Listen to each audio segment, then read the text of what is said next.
do you think coming up in regards to a fellow coming up, their expectations for having time for research, time to do things? Obviously, Mayo Clinic and academic center, they probably have different setups, different arrangements depending on what you're going to be doing. Well, yes and no. And I mean, I think a lot of the I think it helps when fellows are first getting started to think about things on a big picture level. What type of work do they want to have? What type of practice do they envision? And then look at groups that are going to help them meet that goal, where they're going to be around people that they're working with. In terms of a lot of these specific operational issues, I think that's less important until you get much further along in the process. In terms of the expectations regarding education, research time, I think one of the things that fellows need to realize when they get out into the world is that their time going from a fellow to a consultant or an attending becomes much more expensive to the group that is paying their salary. And if they are going to be doing things that do not generate dollars for that employer, they need a way to justify that. And if that's education, if that's research, there needs to be some that's a commitment on behalf of the group to fund those efforts, to basically pay for that physician's time that they wouldn't be doing other revenue generating activities. And so the physician needs to be able to justify their time and demonstrate that they are doing things to further the institution that may not be those direct revenue generating activities. And you don't always want to necessarily think about it like that, but ultimately that's a lot of what these time negotiations come down to. Is that when you go into these, if you come into a position with research funding or a plan to obtain research funding, that's going to carry a lot of more weight than saying, I'd like to do research, by the way, can you fund me? Let me try to carry that over to Sunny. If you have someone coming in and they're going to be doing something that's unique, will they automatically be, or will that something is important for them to ask for admin time so that they can be able to build that unique type of thing that they do? A very short but honest answer would be no. And I'll just second what Dr. Cullen said. And I think that's exactly the point. We want to bring people who have diverse skill sets. We want to bring people who bring in special niches, who start new programs, do innovative research. But the very first few years of your practice is proving to your partners that you are going to be a good long-term fit with the practice. And you have to realize that there's no such thing as a free lunch. And as hard as it sounds, as harsh as that sounds, the truth is groups hire because there's work that needs to be done by somebody. You don't hire unless there is patients needing to be seen, echoes needing to be read, rounds needing to be done. So what I've told fellows, whether we are training the use fellows or when we are recruiting, is love to hear your interest on Marfan's, love to hear your interest in neuropathy, love to know that you're interested in PE. Start working, build a reputation, build a business case. And if you do those well, then the opportunities are infinite. But until then, unless you're going to an academic institution or one with strong research funding, which is not us, Health Partners, it can be challenging. And I think the number one thing a fellow looking for a job should do is not ask what the program or the employer has to offer, but to understand the employer well, and then tell the employer what the fellow brings to them that no other fellow brings. You have to show your unique selling proposition if you really want the job, if it's a nice job, good compensation, good city, because ultimately this is a business transaction. So if you start by saying, what can you do for me? It can be hard. So Bill, if someone's coming to you and they have something, let's say there's a new, the next mitral valve or something that's coming in that's only been done at this one fellowship, and now he's going to come to you or she's going to come to you and say, I can do this valve better than anyone else, but it's going to take time, good discussion, sitting, or organizing a nurse, a clinic, et cetera, et cetera. Should they expect to also come into to your program and say, yeah, I can do this, but yes or no on admin time to be able to fulfill that and get that up and going? Do they need first of all, I don't think I could have said it better than Dr. Call just said it. it's a transaction. I think if we're a very small program of very few cardiologists and surgeons and vascular surgeons and whatnot, we may need someone like that we don't have the training, we don't have anybody in our group to do it. But I think most of the people on this phone call or this Zoom call tonight have a portfolio of talent within their group that situation is not going to be. And I couldn't agree more with Dr. Call. You have to come in and learn your skill set. I mean, you have to learn how to do bread and butter and crawl and walk in an unsupervised setting prior to getting, all those accoutrements. And so and frankly, I don't think that's a good way to begin a career, actually. I think you run the risk, at least, of detraining if you spend too much time in a niche or too much time on admin or research. You have to learn how to be a cardiologist and handle very difficult patient situations. Then you can evolve. Just personal opinion. So I don't think that situation would work well, at least in my group. What would you say, Randy, that is it more important to go to a center where you feel like you get your vacation time, your salary? Should that be, what would you weigh more, that or the people that you're gonna be working with and whether you could get along with them and like to see them every day? Well, I don't, yeah. So compensation, salary, time away. I mean, if you look at multiple sites or jobs, you're going to get a feel for kind of what's the ballpark, but I would not put that very high. I think that you need to be happy. You need to find a place that you can fulfill your professional desire in what area you want and work with people every day. It doesn't matter how much you get paid. You can get paid a lot, but if that wears off after a while, because you get up at 6 a.m.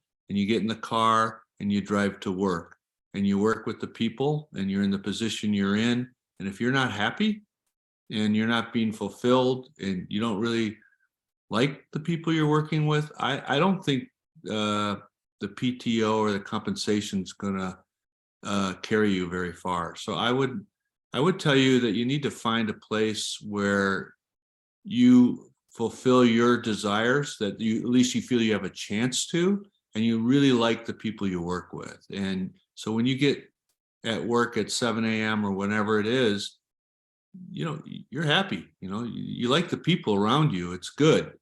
That carries much more weight over time than compensation or PTO. That's my opinion. Good, Tom. What coming into HCMC, when people come in to interview for a job, for a position there,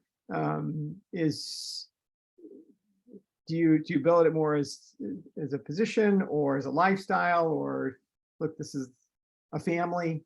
What's the? Yeah, thanks, Carmelo. I realize that we might be a little bit unique compared to other panelists as being the safety net hospital for the state, and so for us, it's all about the mission. I think that when we're looking for the next colleague, the alignment with the mission, the passion for the mission in terms of caring for the most vulnerable in society, regardless of where they come from and what they can pay. I think that alignment is absolutely critical, as well as a passion for education and training, the next generation of trainees, and clinical research.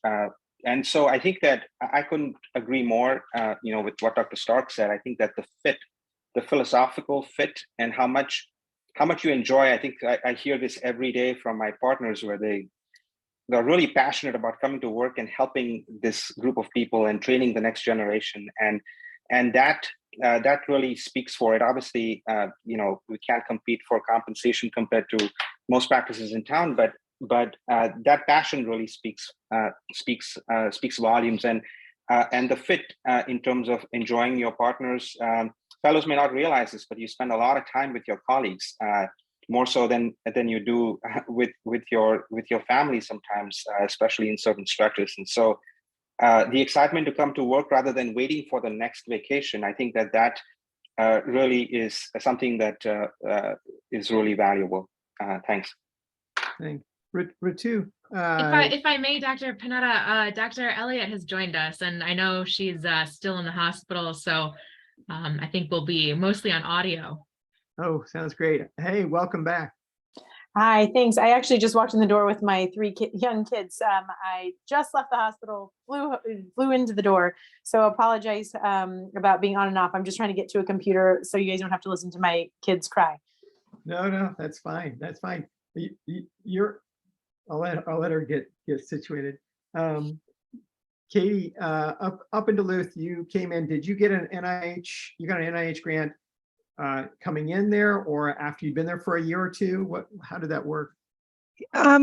Yeah, so I was on a physician scientist pathway in fellowship to kind of apply for a K award, and then my mentor was having a hard time getting funding, and so my third year of fellowship, it was going to be difficult for me to get a K award without having a mentor who was well funded. So I took a job at Essentia Health, where they have a large research infrastructure with the Essentia Institute for Rural Health, and was integrated very quickly into the group. And they have mostly PhD scientists and a couple other clinicians who do research, a lot of health systems based research, but also a lot of clinical trials, both investigator and industry sponsored. So with that support, I was able to apply for grants, and I have a couple AHRQ grants and some foundation funded grants, and have been applying, but unsuccessfully applying for my R01. We resubmitted in the winter. But I would say it's a labor of love. Research, you have to do it because you love it, because it's the only thing that gets you out of bed in the morning. It'd be a lot easier if I could just see clinic patients. I think my life would be a lot less complicated. But for me, I love the balance, being able to do both. And I put in the chat, the other thing for me for FIT was that there were a lot of women cardiologists in this group. And I liked that, when you do come to work every day, there's good work-life balance, being in a little bit smaller community. Commute is, 7 minutes, 8 minutes if there's snow. And I can get to my kids' activities pretty easily and be a part of their life, even though I work long hours. Excellent. Andrea, 3 kids? Yeah, 3 kids under 5. So yeah, I've got 3 kids, and my husband's actually out of town today, so I flew my sister in, and I'm in the ICU. So it's a rough week for me.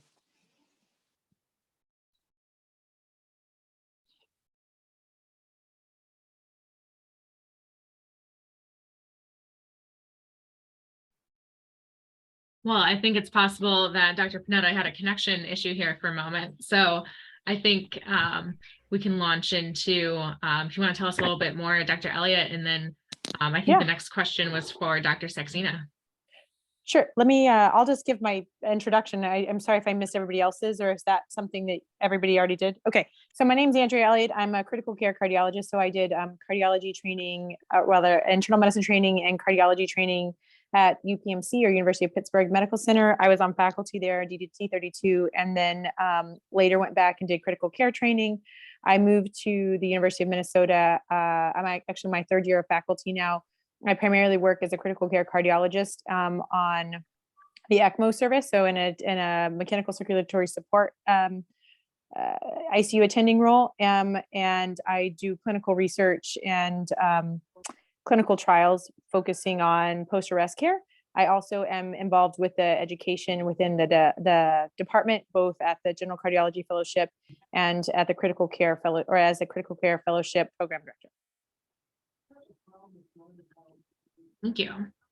Dr. Saxena, I think our next topic was around negotiations and getting to that part of your interaction with a future employer. So I think it depends on where you're looking and where your geographic location is. At least in our current climate here in the Twin Cities, most of the attending cardiologists are salaried with not a lot of room for negotiation. I've had the opportunity to have and looked at several jobs in the Twin Cities, and actually have had 2 separate jobs in the Twin Cities, and negotiation for much of anything was not a possibility. And so it really depends on where you're looking. That being said, across the country, there are several smaller and larger private groups where you do have the opportunity to negotiate. And I think it's worth asking the question. I always feel like if the culture that you're walking into isn't open to having the questions asked, maybe it's probably not the right culture for you.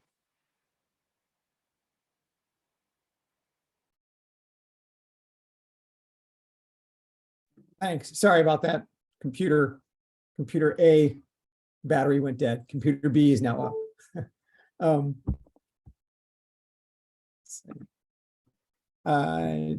Mike, let me ask you a question. You're there. Mentorship coming into the program. What do you feel about mentorship?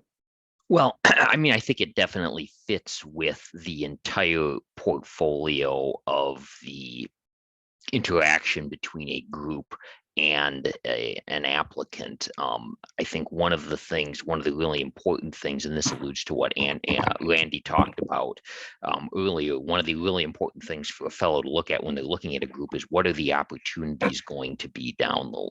What are the opportunities going to be within that structure for me to do what I want to do eventually, not necessarily right away, but can I build a practice here? Can I build a life around this job that gets me to a point where I want to be maybe 3, 5, 7, 10 years down the line? And mentorship is a key part of that process. You need people.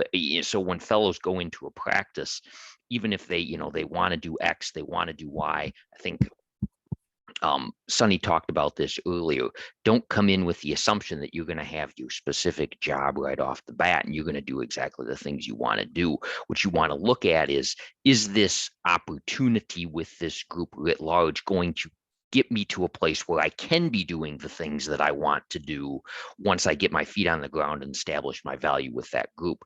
And part of that piece in terms of getting to where you want to be eventually is the people around you that can help you get there, whether it's your direct supervisor, whether it's clinical mentors, whether it's research mentors, whether it's more career professional mentors, whether it's the administrative support to help you move that ball down the field to a point where you want to be eventually. So yes, mentorship is a very important piece of helping fellows get to a point where they want to be once they sort of establish themselves in a particular practice.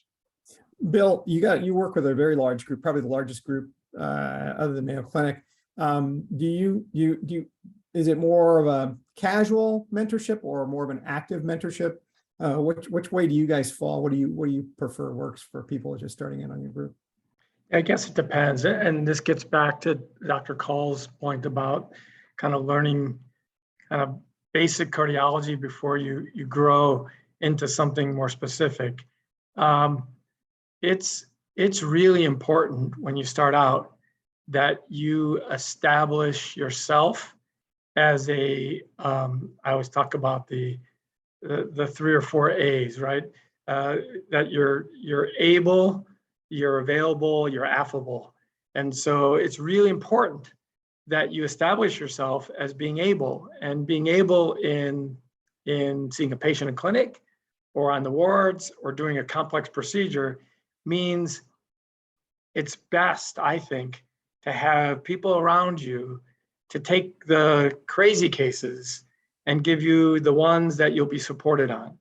It's really easy to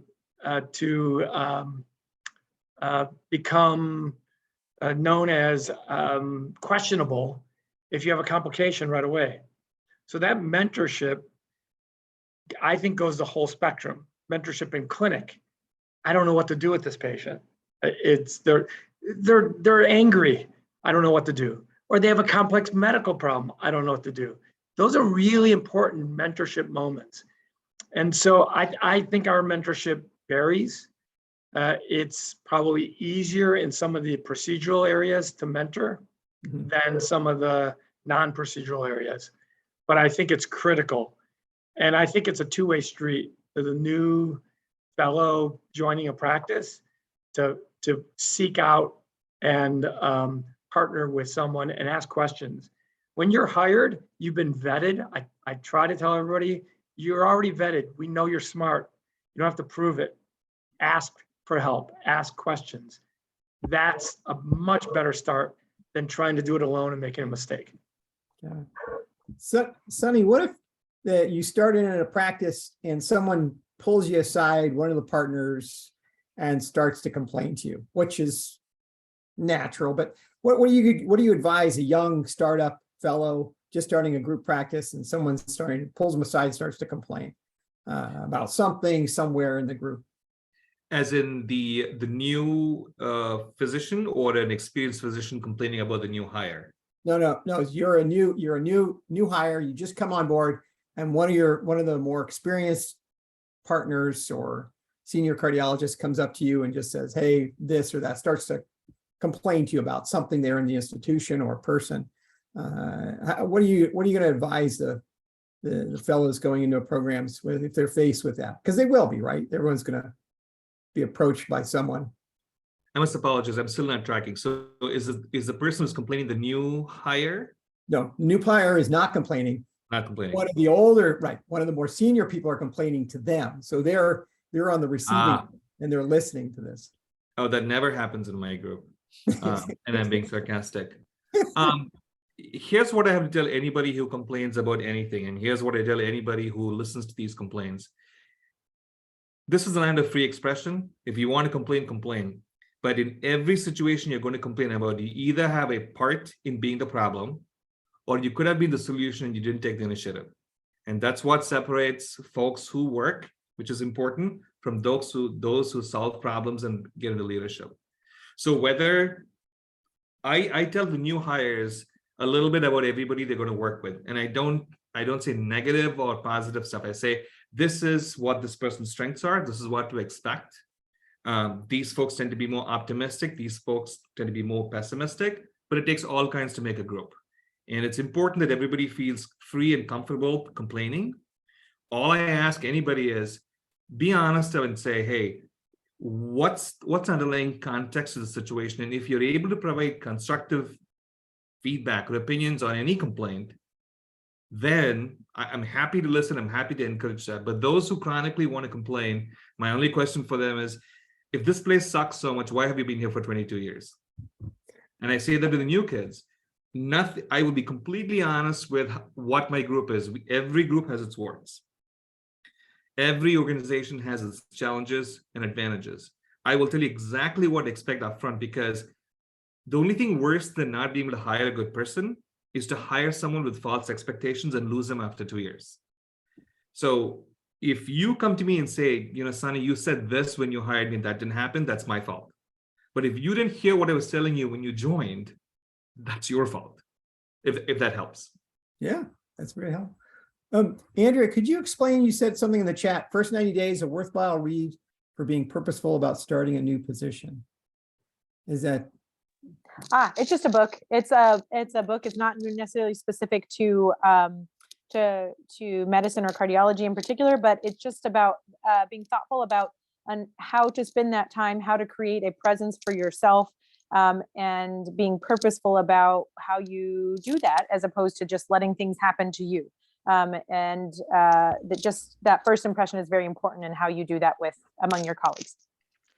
And I think that intentionality, Andrea, is incredibly important. Like I said, you're not going to get the job necessarily that you want right off the bat, but what you want to look for is, can this job get me to where I want to be if I act intentionally and do a good job at what I do?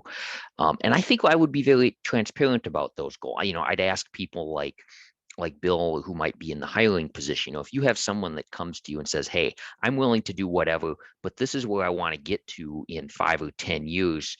Can you help me get there if I meet these benchmarks? I would imagine that's going to generate a much more favorable response than someone that says, hey, can I do this right off the bat? It sure as hell will. So can I chime in, since I've not been called yet? So either one. This is Sharath here. Sorry. Can you hear me? Are you there? Yeah. Yeah, I'm here. Yes, we can hear you. Oh, great. Thank you. So I want to disclose to the fellows, like, I do not want anybody to take from this, oh my God, this is going to be more stressful than I thought. It's okay if you get in a bad job. That's more than fine. Even if you get in a perfect job, the people and the organization might change in a few years, which is outside your control. And the data states that 1/3 of physicians who take their job switch their job in 5 years. And I've seen my wife, who is an oncologist, switch her job within 2 years because she signed up for something and everything changed after she signed up. So that's okay. So I do not want anybody to take this as I should get it the first right time. Everything should line up. Not everything will line up. I think what you should say is whether if all the Sunny and everybody else has said, they are hiring because there is a need for the group.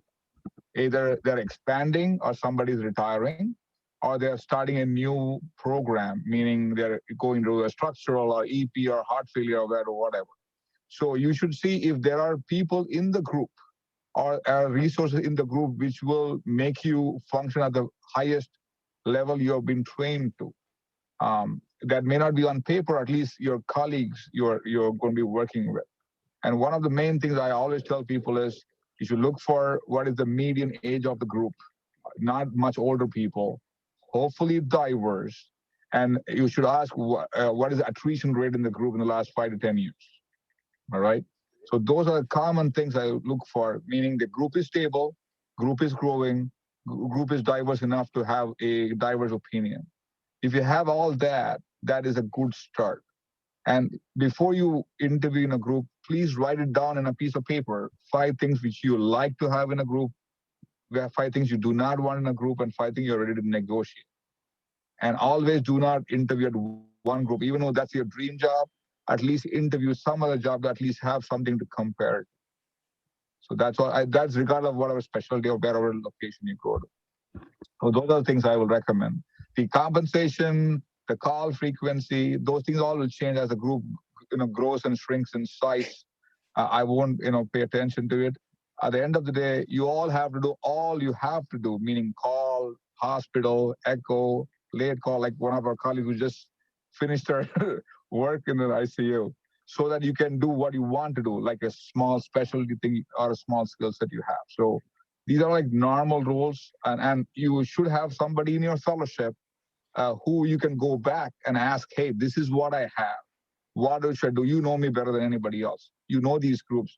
What will be a fit for me in the long run? So that's what I look for.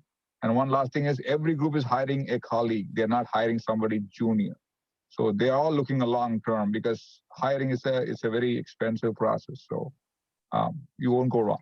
Thank you. Excellent. There's a good question on the list saying when's a good time to start reaching out to groups? And I think both Randy and Katie both said second year. And Ritu, what would you say is the best method for reaching out to groups? So I'm going to start with, hopefully you have a mentor or a sponsor, which are 2 separate things in your fellowship.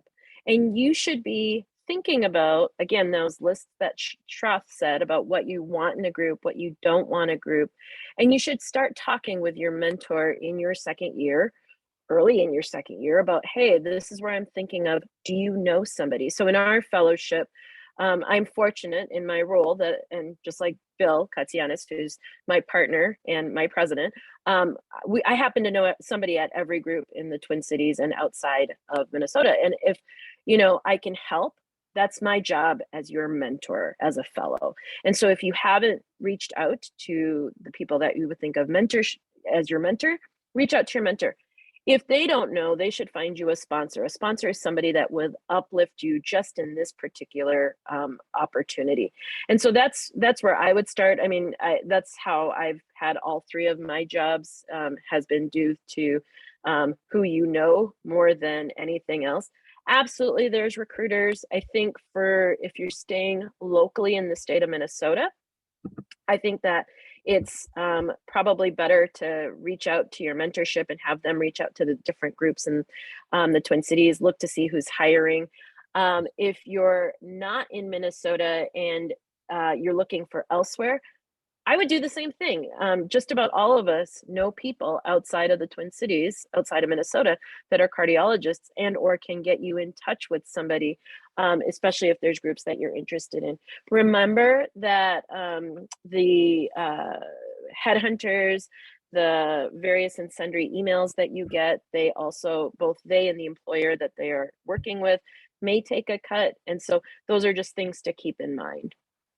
This is where I'd plug getting in touch with your ACC chapter if you're looking Oh, I to be missed in a that plug, specific Shelby. state or other Get in touch. associations. There are other good ones out there too, but Get in touch with your local statewide ACC chapter, because at least on this call, a number of the attendings on this call have positions of leadership and or know people in leadership in all of the groups in the state, which is true of most states. So, yeah. I'd So like if you're to- looking for I'd like to connections, plug- we can help. So the Minnesota ACC had a meeting a couple of weeks ago that fellows could go to. There's other fit related things.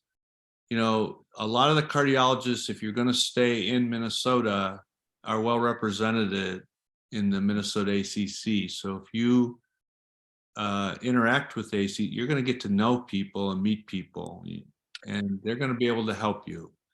So I strongly recommend, if you're going to stay in this area, that you get involved with the Minnesota ACC. You're going to meet a lot of cardiologists from the region. I'm just gonna plug the Minnesota ACC one more time, simply because I moved jobs because I met Dr. Katsianis at an ACC meeting, a Minnesota ACC meeting, and you know, now I work with Dr. Katsianis, and so I can't echo enough, whether you're in Minnesota, Iowa, whatever state you're in, reach out to your statewide chapter and get involved with the FIT events. We love having fellows involved because again, the chapter is important. But again, I think starting with your mentor is the most important place in fellowship. Great. Gautam, how do you get how people get introduced to you? How do you find out about people coming into HCMC, coming into your program? We've been fortunate to have been able to recruit several of our fellows through the fellowship, and I think that I completely agree with the chat box. You're being observed, and people are noticing what you're doing from day one in your fellowship. I think that the mentorship is certainly an important aspect as well. As Ritu mentioned, in our shared fellowship, there are several opportunities for us to be able to, connect people with, it's a small community. People have a very robust idea of what a good fit would be for the fellows that and have been able to see them grow for the past 3 years under your eyes.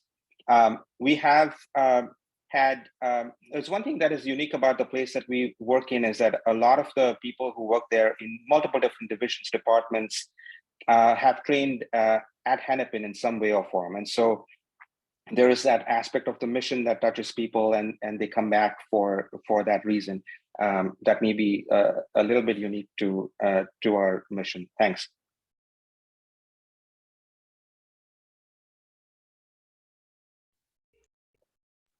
Thank you. Sorry. Katie, you came out from Washington. Did you know someone here in Minnesota? I grew up in the Twin Cities and then did my training in Seattle, but I was involved in the Washington chapter as a FIT representative. And I totally agree that getting involved in networking was really important, and then helping connect when I was coming back. But, one of the things that I looked at was location. I mean, my family was in Minnesota. And so when I was looking geographically, it made sense to be somewhere where we could get to family closer. And obviously with the pandemic, that was even more important, where you didn't have to fly. So to me, it ended up kind of coming down to, when looking at West Coast programs versus Minnesota, it was being closer to family was important. Andrea, you've been in the Twin Cities now. How long with the program? 3 years, going on my third year. Are you from the Twin Cities originally or outside? No, yeah, I grew up in Texas, spent the last 15-ish years training in Pittsburgh and on faculty there, and then came here. What brought you to Minnesota? Yeah, so when I finished my critical care training, I was interested in doing research with ECMO patients and patients that were post-arrest ECPR. And there's a program here that's fairly unique. So it was the patient population that I wanted to do research in. And I have no family here at all. did you reach out to someone here, or did you meet them at a meeting? How did that connection happen? So in my job search, it was a little bit unique, I would say. So I did a little bit of both. So for this job, there was word of mouth. I knew that they were looking for critical care trained cardiologists. I did some cold calling because for critical care trained physicians, there's not always a position, but sometimes people, once you offer, they're interested. So I did a little bit of cold calling for a few places that I was interested in potentially looking at based on my family's ties. Having small kids, I thought about going to different locations closer to my husband's family and my own. And that actually worked out just fine. So, that was actually a pretty good experience for me as well. And then I guess the last place that I had success was through national level ACC organization and contacts through mentorship there. Excellent, thanks.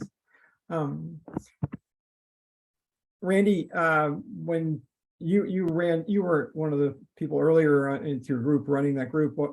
How would people reach out to you? You mean how have fellows reached out to me? Anyone is looking for a job, would you be a faculty who knew them or friends who knew them? What's the normal route?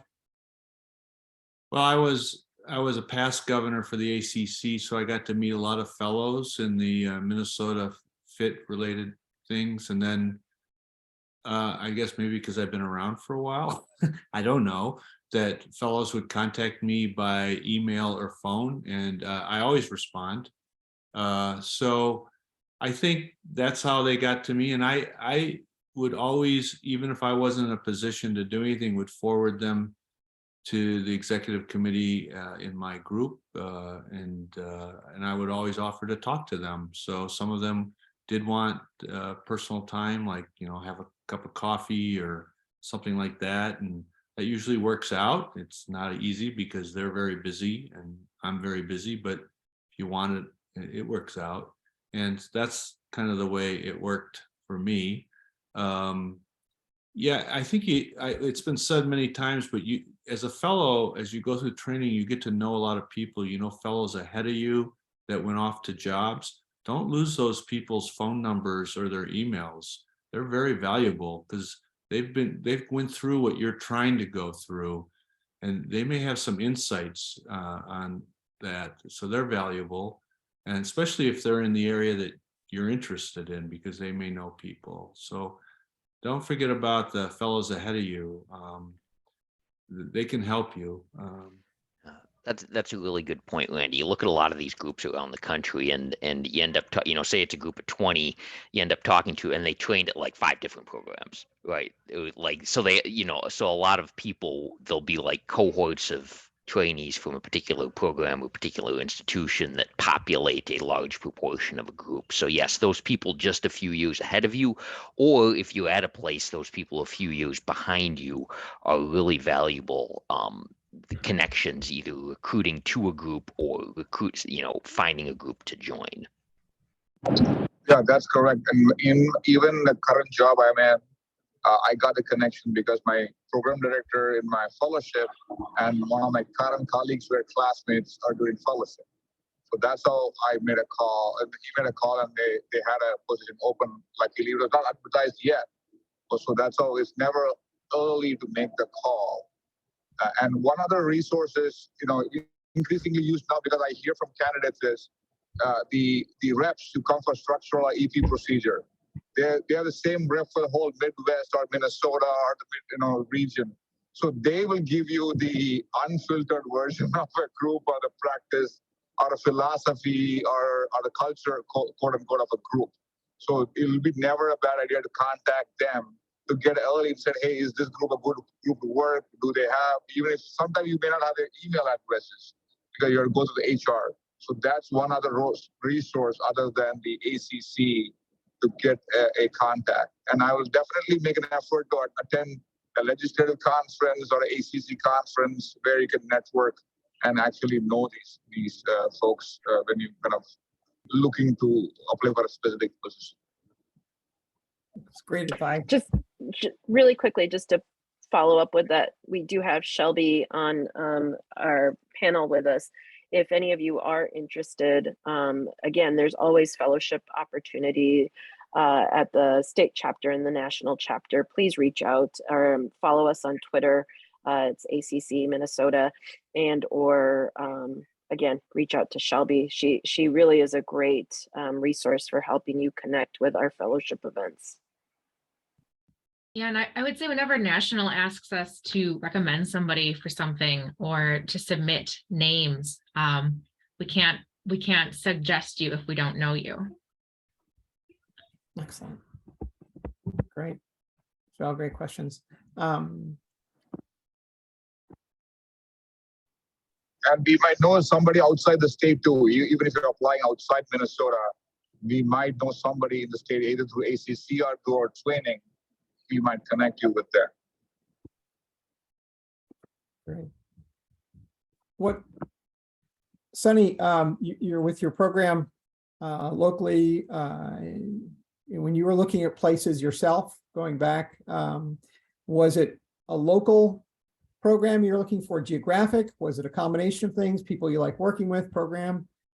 What brought you to Regions? Well, I think for most people, it's kind of a combination, right? So I was already in the Midwest because my previous practice was in Des Moines, Iowa. And so what I liked about what I saw in most of the upper Midwest was this cooperative group practice culture, as opposed to, no offense, I don't hate the South or the East Coast in any way, but the Southern and Eastern Coast practices seem to be these 2 to 5 person shops running from hospital to hospital, trying to get as many patients and as many cats done, taking call every third night, competing with other groups. And what I liked about the Midwest, at least upper Midwest, was it was a very different culture, at least in cardiology. Of course, there are personal reasons, and everybody has personal reasons. I had mine, and that's going to be unique to your situation. But the geographic choice of the upper Midwest, despite the horrendous winters here, was because a combination of personal reasons, and I liked this kind of group culture practice. Both those things are always going to matter. Bill, you're not from the Twin Cities, right? You're from. No, I don't know what you're talking about, the snow. Katie, those 8-minute commutes, they rarely happen. It's usually 6 minutes, right? Bill's a huge Vikings fan. Yeah. Bill's a I'm huge gonna Vikings switch fan. my background to the Chicago Bears shortly. But Carmelo, if I may embarrass you for just a second, we've been doing this for many years. You've been doing this for something like 15 years. And I just want to give a toast to you at this halfway point. It is rare across the country, and many people on this panel know lots of people, lots of groups across the country and organizations. And for us to be practicing in Minnesota and have these wonderful fellows train with us in Minnesota, it's a incredible blessing to have this event so that we can talk with the fellows. But I got to admit, I learn from the faculty every time I do this. And so thank you for doing this, because it is unique. It's very unique. Now, I don't know where your question was. That's okay. You're from Chicago, right? I'm from Chicago. And so, You still made a good point. So use small words, speak in short sentences, go slow. Now you're sounding like an interventionalist. Oh, that's good and ugly. I'm just, as an interventionalist, I can say that. Well, coming to the Midwest, you didn't do your fellowship here, correct? You did. No. So the era was different. It was about 20 years ago, and times have changed. It's a smaller world now. I had 3 interviews to get my job up here. I came back 3 times, and it probably speaks more to me than the process and the environment. But I think now we're so well connected from day one of your fellowship, you're so known, and there's so many people texting about, hey, I got this great fellow here or there or whatever. And so I think the process is probably better in that it's quicker, we're more connected, there are more data points, and we're all looking for the right fit, right? Someone mentioned it, it's an expensive process. Money, time, resources, energy, emotions in trying to recruit somebody and someone trying to get a job. And so this is a great vehicle for people to try to figure that out and shorten that process. But I think it's gotten better now. It really has. My wife, when she went through the University of Wisconsin for her fellowship program, was told by the fellowship director that they don't just talk to the prospective candidates and to their people who they talk to. They also talk to the secretary and the other people who they interact with to get. Is that something you would advise to, hey, start? Well, yeah. The same.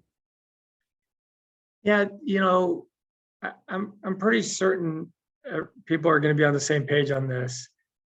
When you get into any group, the Mayo Clinic, which is world famous academic center, or the smallest practice, a great partner is one that treats the nurse and maintenance and housekeeping and the nursing section and your administrative staff all the same. Like they're your boss. That is a great partner. That is someone that when you send a family member to, they're going to treat them like they're the most important person in the world. Those are really important. And sometimes we all sometimes lose sight of that. So being a really, really kind person to everyone involved is part of the interview process, but part of being a great partner. Excellent, thanks. Yeah, Randy. So I want to echo what Bill said. Practices, depending upon how much they want to vet a fellow, they may, surprising to you, call people you would not expect them to call, like nurses in the cath lab that they know, or other people that are not, quote, you're attending. And you know what, industry, right? So especially in procedural or areas, industry that comes to your fellowship will kind of know you, and you'd be surprised that they may have an opinion about you that they'll speak to maybe a prospective employer like my group or any other group. And you know what, I take that with a huge grain of salt. But you need to understand that what was said in the chat is that your interview started when you started your fellowship, and the people and how you treated them, whether it's the nurses or industry, it could come back to reflect on you in a way that wasn't expecting. So you need to be aware of that. That's all. I don't think practices should hire based on what an industry rep says. That's ridiculous. But don't be surprised if some people try to vet you that way, because that's human nature. So just be aware of it. That's all I'm saying. But your interview started when you started your fellowship and all the people that you ran into, because believe it or not, people that's on this panel, they know a lot of people in town, a lot of people, and they're not just doctors. So they have ways to finding out about you. So hopefully it's all positive. Great points. Sharath, you're there. Were you raised here in the Midwest, or is this somewhere new for you to come in? I grew up in a small town called Mumbai. It's about 8,000 miles away. Has a few people there. But I did an internal medicine residency there, and I came here. I trained a little bit in critical care nephrology. I came here for a residency, trained at Hennepin, and then went to the U for my my fellowship. and then decided to come back to Hennepin to practice. Wonderful. That's great. And Sharath, how about yourself? Are you with us or are you still? I know you're on the. I'm still here. Oh, great. What brought you to Minnesota? Or are you from Minnesota? Oh, I'm not from Minnesota. So my wife got into fellowship in Himaga, the University of Minnesota. And I had promised her that I'll follow wherever she goes. So that's how I kind of showed up here. And I really liked it so far, despite the cold winter. We made this home, and now nobody wants to leave the state. So this is home for us now. You know, Sharath, you brought up a good point, and this is something I think a lot more of our fellows are dealing with, is sort of the spousal recruitment process.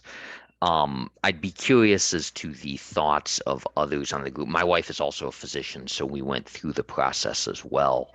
And it can be a challenge to try to find a geographic area that suits both of your needs. Ultimately, I think it comes down to a long conversation with your spouse, significant other, about priorities and decision-making process, and where you're willing to compromise, and where you're potentially not willing to compromise. And so those can be some challenging things to navigate. A lot more people are going through them now, as we see frankly, more women in medical school. So you have more physicians sort of coupling off amongst themselves. And so it just adds a layer of complexity to the process, and I think really underscores the need to sort of think about what the two of you want out of your careers together when you go into the process. I'm going to add that I think it doesn't matter whether your spouse is a physician or not. So for those of us that have non-physician spouses, when you're considering relocating, I think you have to take into those compromises.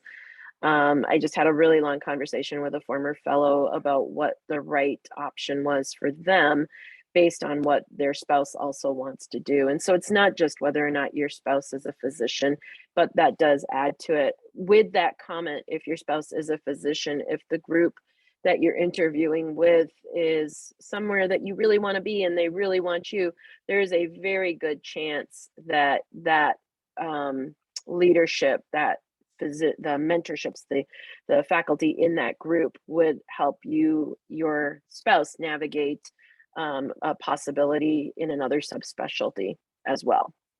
Yeah, I wouldn't say this is compromise. That means somebody's giving up, quote unquote, on something. This is a team sport. It's like, in a weird situation, both my parents and in-laws are physicians. And it so happened that, both my parents did, residency when I was a child, and my in-laws did their fellowship when my wife was a child. So we have been there, done that as kids. It's actually a team sport, as Ritu and Mike said. It complicates matter. It puts challenges which is outside your control. But I think you should do what is best, for a situation. The more subspecialized you are, sometimes it can be difficult. I had a mentor in fellowship who was a EP, and her spouse was a hepatologist. So they had really difficulty in getting it. So I think you have to talk, and without buy-in from your spouse, whatever you choose would not be, make you put you in a successful pathway. So. Regardless of your spouse physician, it's a team sport. I think you should talk to them.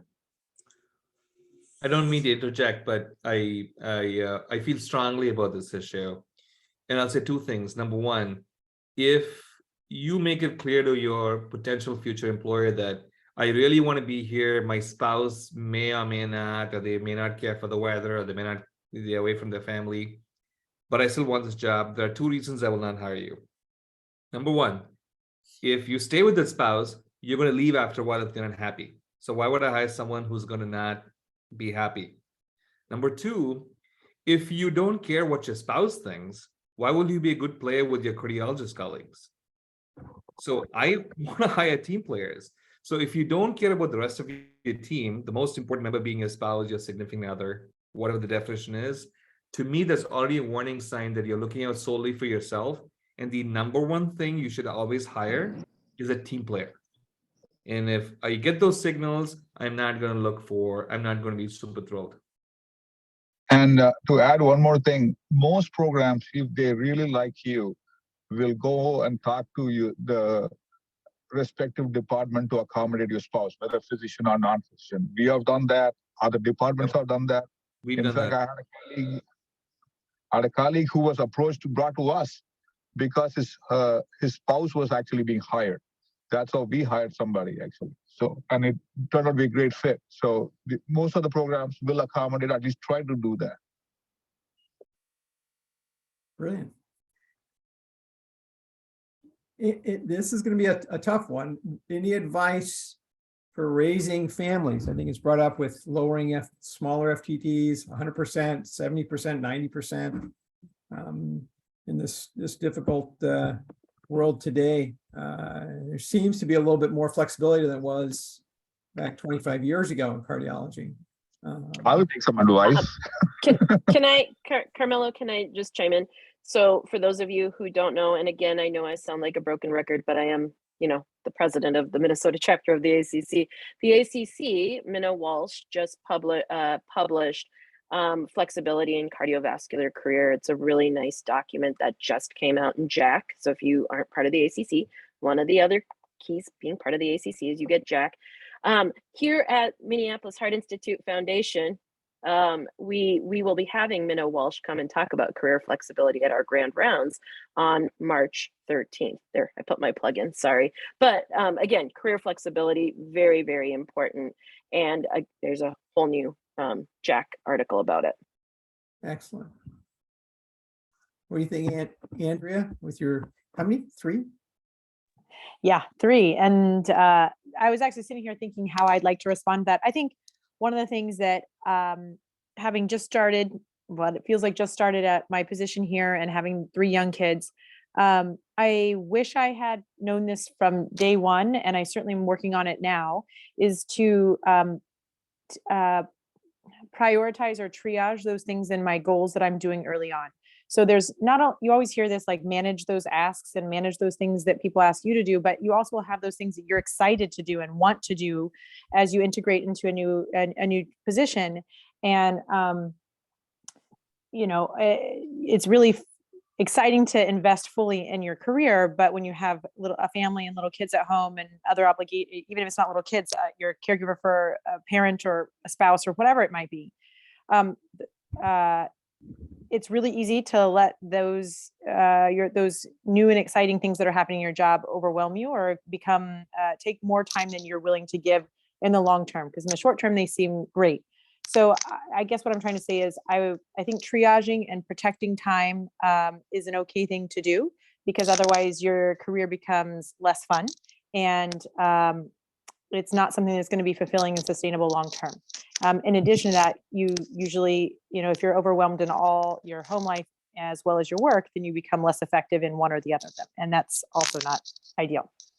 I just added that to the chat for somebody who's had 2 children and works. I have 2 little children as well upstairs. It's really important to have those boundaries. I think that there's this myth of work-life balance. It's not balance, it's synergy. Sometimes the little kids, Andrea's is right there. Sometimes those little kids, they went out and you may not get to have all of those things that you did in fellowship. I love that comment. We are all slaves to our ambition. Sometimes you have boundaries with your ambition. Sometimes you have boundaries with your family. Fortunately, right now, cardiologists do okay that, not everybody has to be doing laundry at midnight. I'll also add that it is just not family. Unfortunately, it also might involve illness in the family or personally, especially in COVID time. We had 140 days lost in our group last fiscal year just because of COVID-related illness, and it might also involve a family member. So as you look for a job, I think I'll look at 2 things. One, there's a policy, and then what is a philosophy of a group. All groups, regardless of size, will have a policy about how to handle family, your child or adoption or illness. That's on paper. But there also has to be a philosophy in the group about how your colleague will, step up to the plate to help you out in times of need, whether it's any happy occasion like a family expand, a new child, or somebody's sick, or you yourself are sick. So that's something I will definitely look for. In fact, I will look at that as equally as I look at a compensation plan. Carmelo, may I Yeah. chime in here? I went to so many meetings on this issue at ACC and other institutions. I think they were going to escort me out after a while because I seem like a stalker. I think one of the number one things across the country, which fortunately in Minnesota we've addressed, is pay inequity. We cannot pay people differentially based on anything other than FTE status. And I think here we've solved that issue. Then it becomes choices. And the choices, they're infinite, right? We're talking about family, but there could be other choices. I like to play the drums in a band. How can I make time to do that? There's all kinds of choices. You make choices and you work that out with your group. And so I think there are so many opportunities here with everybody on this panel, everyone's group in this panel that I think very well, that we're in a good position to have people that can make those choices and make that work in their life. But there are things you're going to give up if you're going to make choices outside of cardiology. You're going to give up being director of something, possibly. You're going to give up a certain amount of pay because on scale, if you're a 0.8, you're not going to make as much as 1.0. And so I think those are the issues at hand. Fortunately, I think we live in a place in the country that treat people fairly. I have to quickly echo what Dr. Katsiana said. Fully respect and agree that we had to figure out work-life integration, and respect folks' values and their choices. But at the end of the day, as a cardiologist in Minnesota, you make really good money. You get way more PTO than anywhere else. So yes, individual choices and values should be respected and accommodated to the extent possible, but it's not as simple as I want to drop my FTE next year, and if you don't do it, you're a bad employer. Some of the work is a zero-sum game. If you don't do it, somebody else will do it. Some of your productivity will have to be done by somebody else, because at the end of the day, people like Bill or me or Gautam are responsible to other folks who say, you got to balance that balance sheet.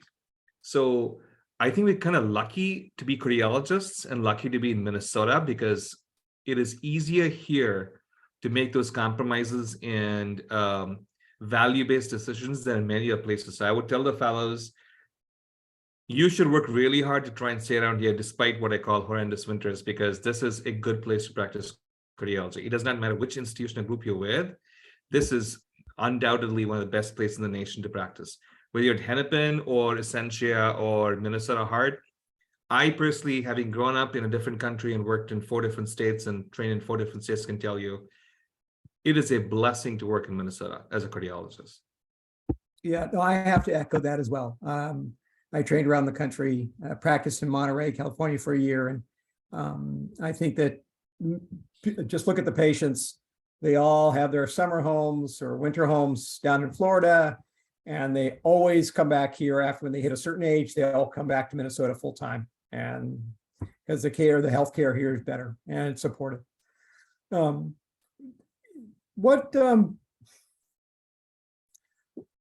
With regards to one thing I really want to point out is that if you do go into a 0.8, I get a sense from everyone here, though, if you're just starting out, you shouldn't start out at 0.8 or 0.7. Is that a fair assessment? Is it better to start out at 1 or 0.9 at the lowest, just so you can get your feet wet in getting up that curve, that knowledge curve? I understand that first year is always critical in any area that you're in for the learning curve. What do you think about that? Can I answer that? Sure. I think when you're interviewing, you have to be a little savvy and diplomatic. your life needs may be that you realize that you need to be 0.8 and that, because of family or something else. It's hard to come right out of the chute asking for that when you're interviewing, but you can get to that point if the practice that you're looking at, you're interested in, they're interested in you, and as you move down the path, you can find out about the practice as to whether they have people at 0.8 or 0.7 and how many and why. And that's going to give you insight to your possibility. But I'm going to be a realist. Unless they're hiring a 0.8, and that's what it says, it's a little difficult to come right out of the starting blocks asking that question. And I think Minnesota, we're much further ahead than most places in terms of adjusting for people's life. And I agree with what Sunny said. This is a great place. You're probably going to be able to get it. But when you're first interviewing, you got to be a little savvy about that question. Maybe wait down the road a little bit, see how close you are, get a feel for what they do for other people in the practice to try to get insight as to whether this is a possibility for you. But there are practices that are looking for 0.8 or looking for 0.7 because they know their numbers and that's exactly what they need. And they want to hire that. So, but usually that's out front. They put that out in front of you.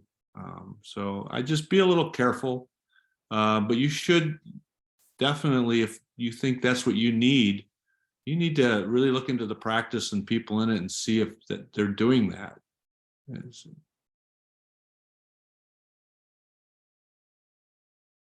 One point I wanted to make is that if you do come on at 0.7, 0.8, 0.9, that means that you'll be getting that percentage of the bonus. That can also affect your retirement, can affect other parts of your benefits. And so if fellows do look for that kind of position, just beware. It also can have other impacts down the line. Carmelo, I'm just going to be blunt about this subject. In the upper Midwest, we're already 0.8 from the get-go. We have such an incredible vacation package that go talk to colleagues in East, West, South, and you'll see that relatively speaking, we're already part-time. So I think we're blessed to be cardiologists in this region. I hate to sound harsh, but Bill is so right. The fact is, again, this is a business transaction. And yes, family, lifestyle, hobbies, personal values all matter a lot because we want to hire people who feel fulfilled in their jobs. But for my organization, by definition, a full-time cardiologist works 0.78 of the time. So if you want to go to 0.5 or 0.6 or 0.7, I get it, I respect it. And I think it's a smart thing to do if that's what keeps you viable in your practice. But then remember that there are fixed costs to being a part-time cardiologist. You still will get the same office. You still get a laptop. You still get white coats. You still get med malpractice covered. You still have all your dues paid everywhere. It doesn't matter whether you're 0.1, 0.5, or 1. The practice has to pay those costs. So basic economics says that some fixed costs are going to be there whether you're 0.1 or 1.0. And we've personally faced this challenge. I've seen that personally. So I just want to make sure the group knows that that is the case. That being said, I would agree that it's an imperative for cardiology, for medicine, for organized medicine to figure out how to make sure that medicine is sustainable for all practitioners.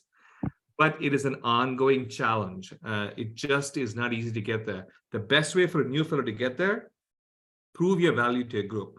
Prove that you are the best person that is worth hiring today, that is worth making a 0.5, 0.6, or 0.7 tomorrow. And a good group will figure out a way to make that happen. But you first have to prove your value. Because again, these are really, really good jobs in the upper part of the Midwest.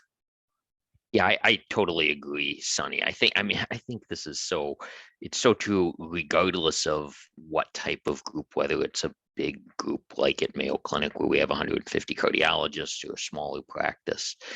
The best thing you can do your first 2 years out is make yourself indispensable. Be the person that says yes.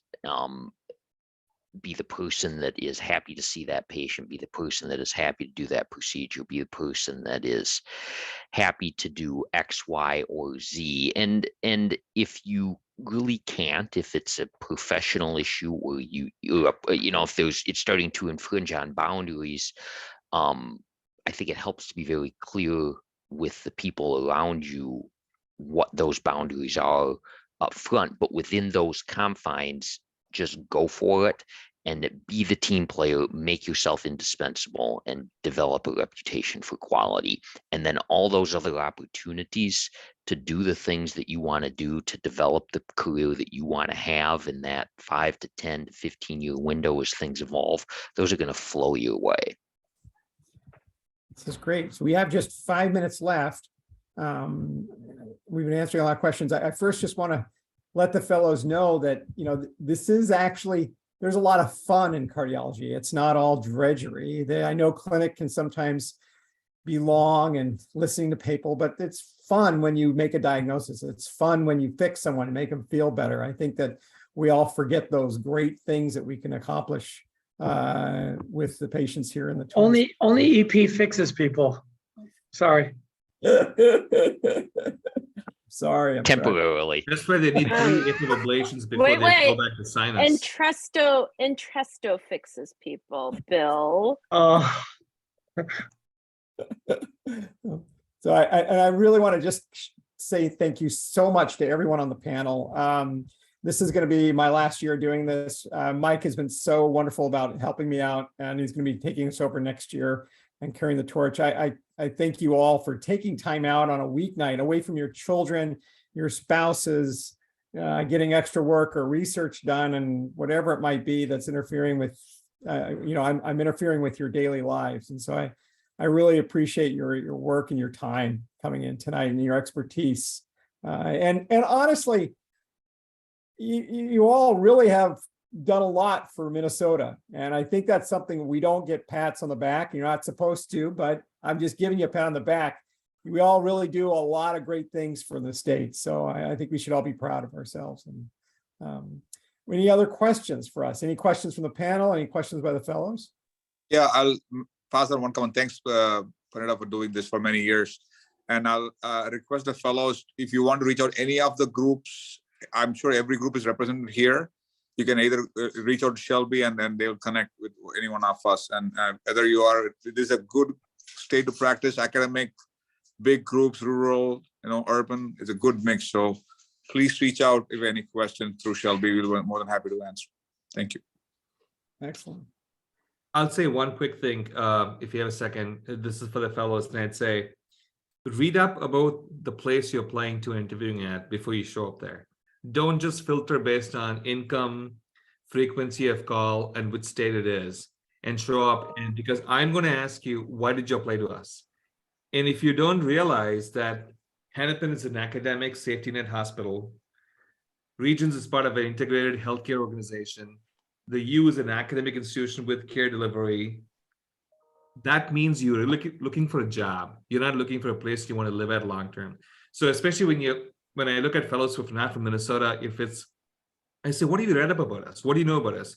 If you don't know, you've already lost 50 points in my eyes out of 100. So you have to show this is a tight labor market because yes, there's always going to be more cardiology jobs than fellows who graduate because the AMA controls how many people go to medical school and graduate. But again, to emphasize, cardiology jobs in Minnesota are good jobs. And you have, in my opinion, got to prove to your employer that you're worth the investment they put in.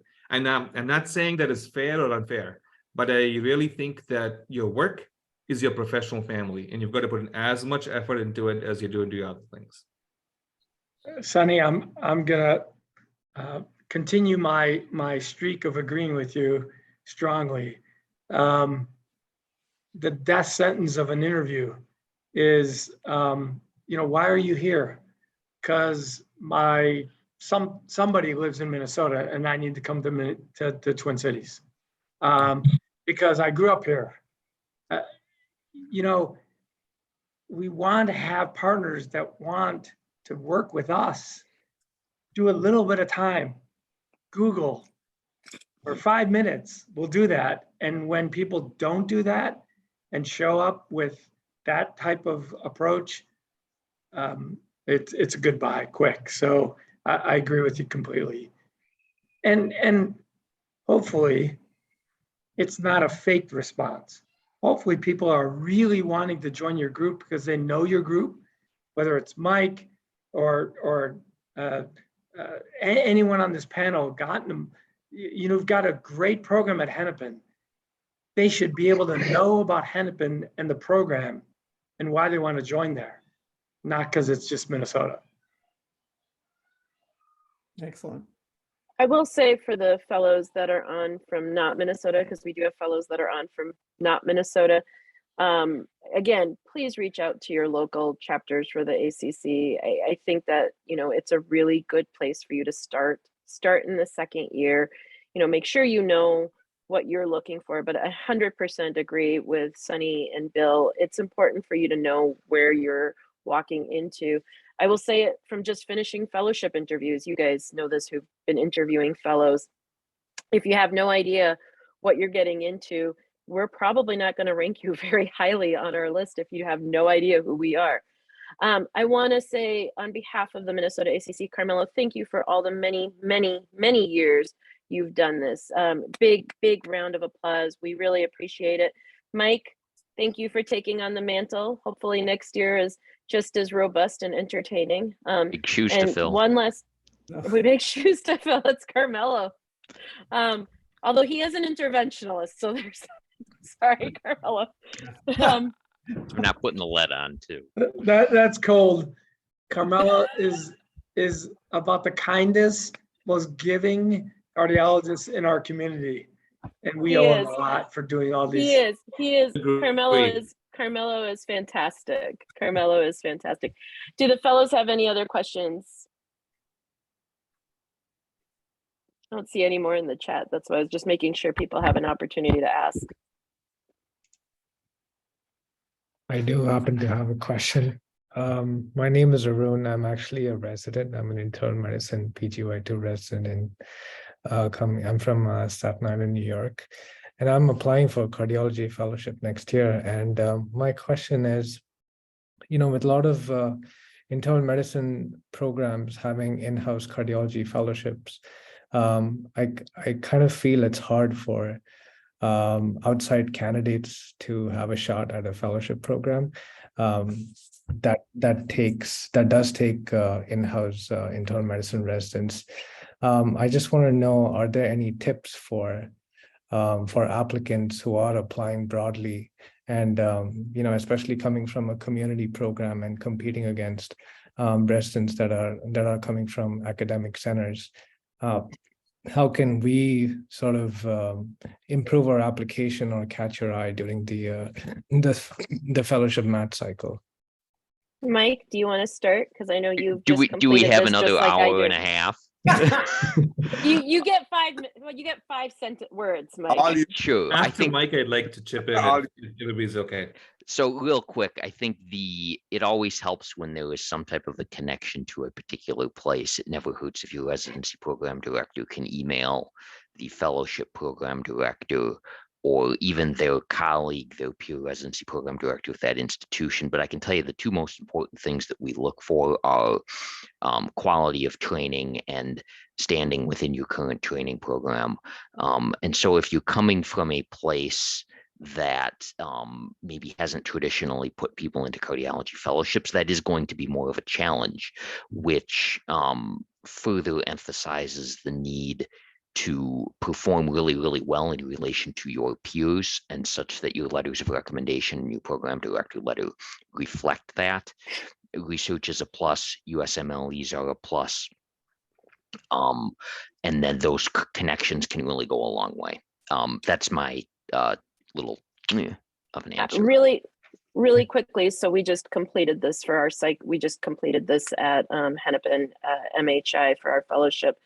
And we do start with a Minnesota connection. So that is where we start. We will, again, it goes back to, are you just looking for a cardiology fellowship, or are you looking to be part of a community? And we, as you can tell, are definitely a community here in Minnesota who respect and like pretty much all the cardiologists in the state.